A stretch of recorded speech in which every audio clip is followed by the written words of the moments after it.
ZEE5 ಇರುವಾಗ ನೀವು ನಿಮ್ಮ ನೆಚ್ಚಿನ ಶೋಗಳನ್ನ ಎಂದಿಗೂ ಮಿಸ್ ಮಾಡಿಕೊಳ್ಳುವುದಿಲ್ಲ. ಅದು ಸಂಪೂರ್ಣ ಉಚಿತವಾಗಿ.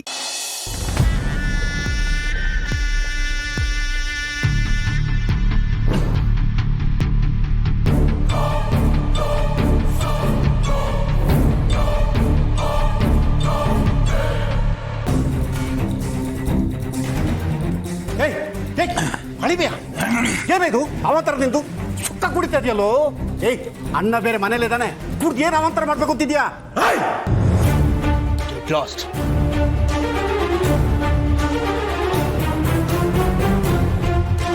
ಜೈ ಜೈ, ಏನೋ ಇದೆಲ್ಲ? ಯಾಕೋ ಹೇಗೆಲ್ಲ ಮಾಡ್ತಾ ಇದೆಯಾ? ಯಾಕೆ ಅಷ್ಟೊಂದು ಅಪ್ಸೆಟ್ ಆಗಿದೆಯಾ? ಜೈ, ಏನಿಲ್ಲಮ್ಮ. ಏನೂ ಇಲ್ಲ ಅಂದ್ರೆ ಯಾಕೆ ಹೀಗೆಲ್ಲ ಮಾಡ್ತಾ ಇದೆಯಾ? ನಿಜ ಹೇಳು, ಏನಾಯ್ತು ಅಂತ. ಬೇಡಮ್ಮ, ಈಗ ನಾನೇನು ಹೇಳಿದ್ರು ಯೂಸ್ ಇಲ್ಲ. ಯಾಕಂದ್ರೆ ಈ ಮನೇಲಿ ಯಾರಿಗೂ ನನ್ನ ಬಗ್ಗೆ ಕೇರ್ ಆಗ್ಲಿ ಕನ್ಸರ್ನ್ ಆಗ್ಲಿ ಒಂದೂ ಇಲ್ಲ. ಯಾಕಂದ್ರೆ ನಿಮ್ಗೆ ಯಾರಿಗೂ ನಾನು ಇಂಪಾರ್ಟೆಂಟ್ ಅಲ್ವಲ್ಲ. ಅದೆಲ್ಲ ಹೇಗಿರುತ್ತೆ ಈ ಮನೇಲಿ? ನಾನೊಂಥರ ಹೊರಗ್ನ ಒಂಥರ. ಇಲ್ಲಿ ನನ್ನ ಒಪಿನಿಯನ್ ಕೇಳೋರೆ ಯಾರು ಇಲ್ವಲ್ಲ. ಯಾಕೆ ಜೈ ಏನೇನೋ ಮಾತಾಡ್ತಾ ಇದೀಯಾ? ನಾನು ಯಾವಾಗ ನಿನ್ನ ಬೇರೆ ತರ ನೋಡಿದ್ದೀನಿ? ನೀನ್ ನನ್ನ ಮಗ ಕಣೋ, ನಿನ್ನ ನಾನು ನೆಗ್ಲೆಕ್ಟ್ ಮಾಡ್ತೀನಾ? ನಿನಗೇನೆಲ್ಲ ಬೇಕೋ ಅದನ್ನೆಲ್ಲ ನಾನು ಮಾಡಿದ್ದೀನಿ. ನೀನ್ ಬೇಕು ಅಂದಿದ್ದನ್ನ ಯಾವತ್ತಾದ್ರೂ ಇಲ್ಲ ಅಂತ ಹೇಳಿದ್ದೀನ?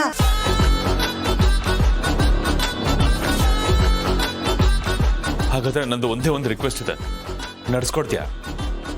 ಖಂಡಿತ ನಡ್ಸ್ಕೊಡ್ತೀನಿ. ಅದೇನು ಅಂತ ಹೇಳು.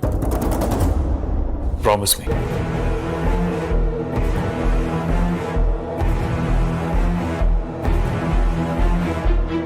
ಈಗ ಹೇಳು, ಅದೇನು? ನಾನು ಮದುವೆ ಆಗ್ಬೇಕು.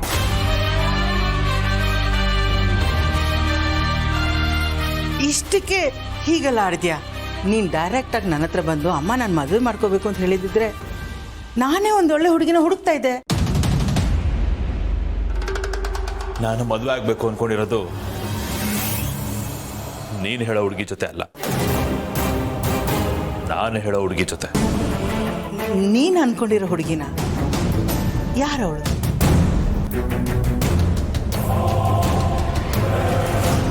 ಅಪೇಕ್ಷಾ.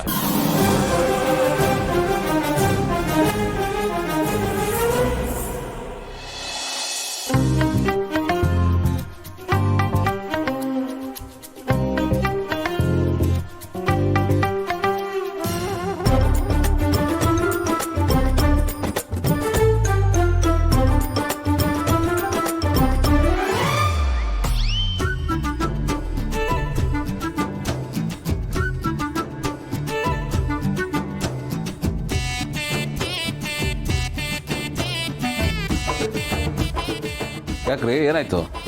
ಒಂಥರ ಇದ್ದೀರಲ್ಲ. ಗೊತ್ತಾಯ್ತಾ ನಿಮಗೆ? ಗೊತ್ತಾಗೋಯ್ತಾ? ನಿಮಗೆ ನೋಡಿದ್ರೆ ನನಗಷ್ಟೇ ಅಲ್ಲ, ಎಲ್ಲರಿಗೂ ಗೊತ್ತಾಗುತ್ತೆ. ಏನೋ ಹೇಳಬೇಕು ಅಂತನೋ ಅಥವಾ ಕೇಳಬೇಕು ಅಂತನೋ ಇದ್ದೀರಾ. ಅದೇನು ಅಂತ ಹೇಳಿ.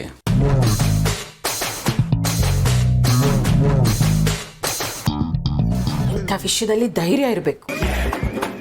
ನಾನು ನಿನ್ನ ಜೊತೆ ಇದ್ದೀನಿ. ಧೈರ್ಯಂ ಸರ್ವತ್ರ ಸಾಧನಂ. ಹೋಗಿ ಧೈರ್ಯವಾಗಿ ಪ್ರಪೋಸ್ ಮಾಡು.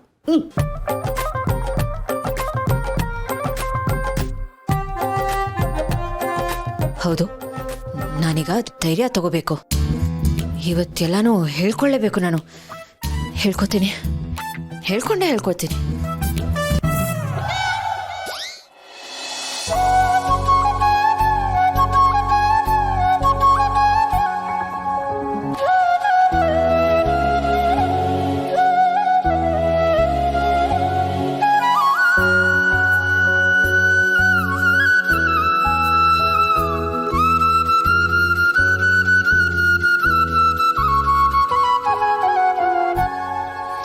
ಸಿಕ್ತು.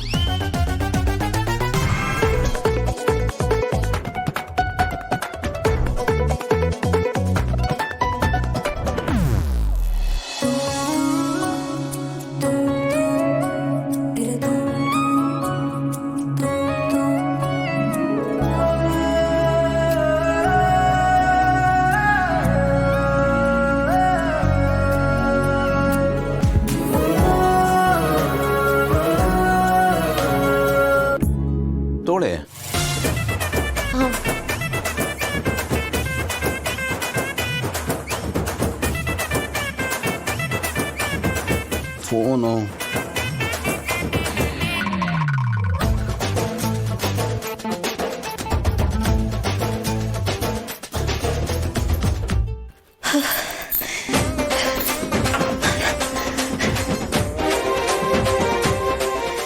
ಕರ್ಮ.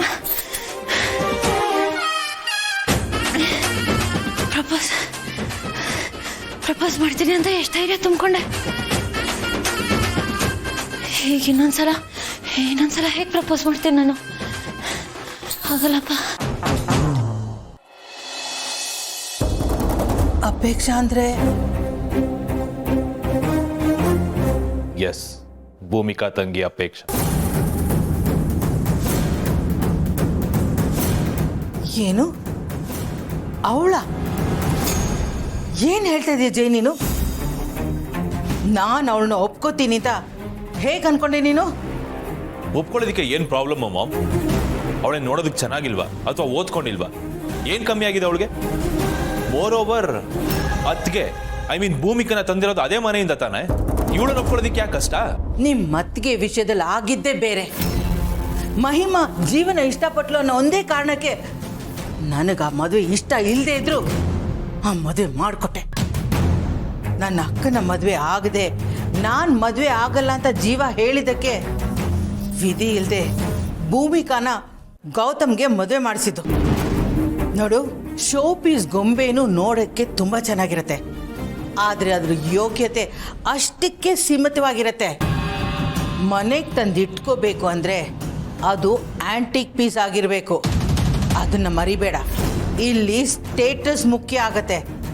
ಆ ಮನೆಯಿಂದ ಮತ್ತೆ ಹೆಣ್ಣನ್ನ ತರ್ತೀನಿ ಅಂತ ನೀನು ಕನ್ಸು ಮನಸ್ಸಲ್ಲೂ ಅನ್ಕೋಬೇಡ. ಆ ಯೋಚನೆ ಈಗಲೇ ನಿನ್ನ ತಲೆಯಿಂದ ತೆಗೆದಾಕ್ಬಿಡು. ಅದಾಗದೇ ಇರೋ ವಿಷಯ. ನಾನು ಅದಕ್ಕೆ ಒಪ್ಪೋಲ್ಲ. ಮತ್ತೆ ಈಗ ತಾನೇ ಮಾತು ಕೊಟ್ಟೆ, ಆ ಮಾತನ್ನ ಉಳಿಸ್ಕೊ ಮಾಮ್. ಮಾತು ಕೊಟ್ಟೆ ಅಂತ ಏನೇನು ಮಾಡೋಕ್ಕಾಗಲ್ಲ ಜೆ. ಮಾತನ್ನು ಉಳಿಸ್ಕೋಬೇಕು ಅಂದರೆ ಮೊದಲನೇದಾಗಿ ನಿನಗೆ ಯೋಗ್ಯತೆ ಇರಬೇಕು.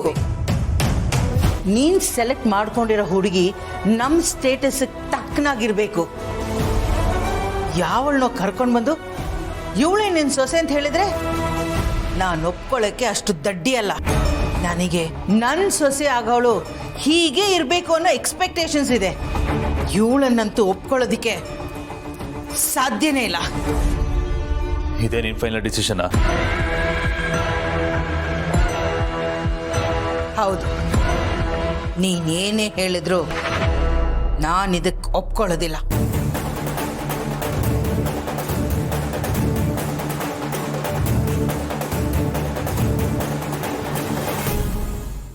ZEE5 ಆಪ್ ಡೌನ್ಲೋಡ್ ಮಾಡಿ ಎಲ್ಲಾ ಸಂಚಿಕೆಗಳನ್ನು ಸಂಪೂರ್ಣ ಉಚಿತವಾಗಿ ನೋಡಿ.